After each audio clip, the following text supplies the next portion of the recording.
সিফাত জীবনে প্রথমবারের মতো তার বিশ্ববিদ্যালয়ের বন্ধুদের সাথে ভ্রমণে বের হয়।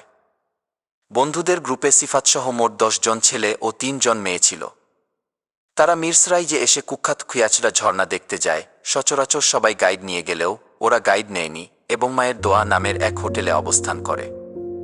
হোটেলে পৌঁছানোর পর সকালের নাস্তা সেরে তারা দুপুরের খাবার অর্ডার করে পাহাড়ি ঝর্ণাগুলো দেখতে বের হয়। এরপর এক 2তম ঝর্ণায় পৌঁছায়, যা ছিল একেবারেই নির্জন জায়গায়।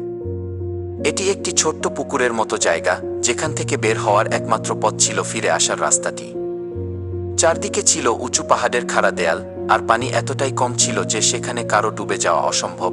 এই তথ্য আমাদের সেখানকার গ্রামবাসী, পুলিশসহ অনেকেই নিশ্চিত করেছে।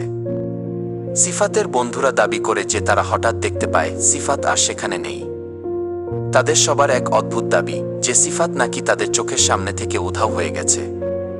তাদের দাবি অনুযায়ী তারা সিফাতকে খোঁজা শুরু করে, যা একদমই ঠিক নয়, কারণ গ্রামবাসীরা বলেছে তারা বিকেল 4টার দিকে হোটেল এ ফিরে আসে এবং তড়িঘড়ি করে ঢাকা ব্যাক করার ট্রাই করে। গ্রামবাসীদের সন্দেহ হয়, সাথে সাথেই তারা সিফাতের কথা জিজ্ঞেস করে। আর মায়ের দোয়া হোটেলেও সকালের হিসাবে দুপুরের খাবারের জন্য 13 জনের রান্না করা ছিল। জিজ্ঞেস করার এক পর্যায়ে গ্রুপের একজন মেয়ে বলে, মারা খাক সিফাত, জানি না ও কই। গ্রামের এক মহিলা এই কথা উইটনেস করেছে বলে আমার মাকে জানিয়েছে। বাকি কয়েকজন বন্ধুরা বলে সিফাত নাকি হুট করে অসুস্থ হয়ে যায় এবং হোটেলে ব্যাক করে। কিন্তু পাহাড়ের উপর থেকে হোটেলে ফিরে যাওয়ার পথ বিপজ্জনক এবং প্রাণঘাতী পথ ধরে একা একা ফিরে আসার সিদ্ধান্ত সিফাতের নেয়ার কথা না। আর হোটেলে রওনা হলেও বন্ধুদের কাউকে না কাউকে তো জানিয়ে যাওয়ার কথা। আমার ভাই এমন ধরনের জায়গায় কখনো একা থাকতে পছন্দ করবে না।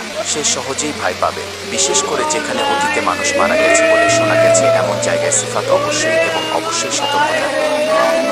গ্রামবাসীদের সন্দেহ হলে তারা সিফাতের বন্ধুদের ঢাকা যেতে নিষেধ করে, কিন্তু তবুও 12 জনের ভেতর 5 জন ঢাকা চলে আসে।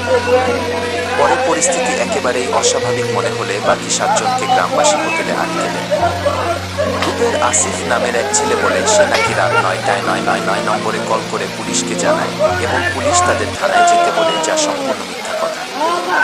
মিরসরাই থানা পুলিশ আমাদের জানায় তাদের কাছে এমন কোনো অভিযোগ আসেনি।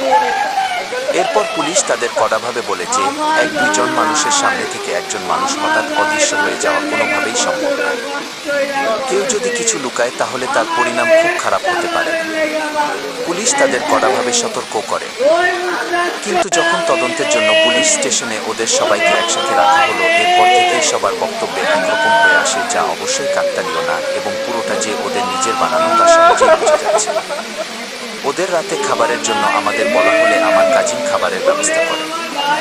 খাবার খাওয়ার পর ওদের ছেড়ে দেওয়া হয় এবং আমরা মামলা করতে চাইলে কোনো মামলা না নিয়ে নিখোঁজ হওয়ার জিদি করে। সিফাতের বন্ধুদের এক এক সময় এক এক রকম বক্তব্যের কারণে সিফাতকে সর্বশেষ যেখানে দেখা গিয়েছিল সেই স্পটটাই গুরুত্বের সাথে খুঁজে দেখা হয়নি শুরুর দিকে। এলাকার স্থানীয়রা প্রশাসনের লোকদের সাথে আশেপাশের বনজঙ্গল পর্যন্ত তন্নতন্ন করে খুঁজে ব্যর্থ হওয়ার পর আবার সেই স্পটে গিয়ে উদ্ধার অভিযান করা হলো, যেখানে সিফাতকে সর্বশেষ দেখা গিয়েছিল। স্পটে সবার আগে গিয়ে পৌঁছায় এবং সিফাতের মামাতো ভাই সোহাগ সেই ছোট পুকুরের মধ্যে সিফাতের নিথর দেহ খুঁজে পায়। টানা 3 দিন ধরে খোঁজার পর 6 সেপ্টেম্বর সকাল 11টা 15 আমরা অবশেষে আমার ভাইয়ের মৃতদেহ খুঁজে পাই। সিফাতের বন্ধুরা যদি প্রথমেই আসল জায়গাটার কথা বলতো তাহলে হয়তো ভাইকে জীবিত পেলেও পেতে পারতাম। আর জীবিত না পেলেও সিফাতের লাশটা এটলিস্ট পচে যেত না। সিফাতকে যেখানে পাওয়া গেছে সেখানে কেউ ডুবে মারা যাবে এমন সম্ভাবনাই নেই।